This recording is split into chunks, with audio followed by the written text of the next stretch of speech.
উন্নতি হয় না। 5 মিনিট সাধনা করলে পাহাড় সমান বিপদ এলেও আপনার কষ্ট হবে না, ঘাবড়াবে না। গুরু গোবিন্দ সিং ধ্যান করত, তার দুজন পুত্রকে জীবন্ত এই যে দেওয়ালের সাথে প্লাস্টার করে দেয়, অথচ সে কাঁদেনি।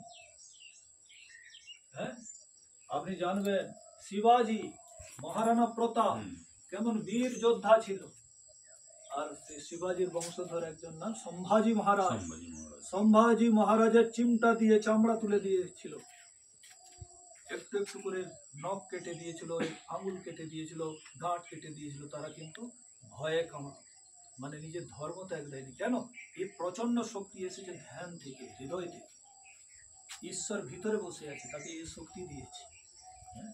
তো যারা বলে যে ভাই বিড়ালের মুখে ইঁদুর থাকলে ইঁদুরটা ছটফট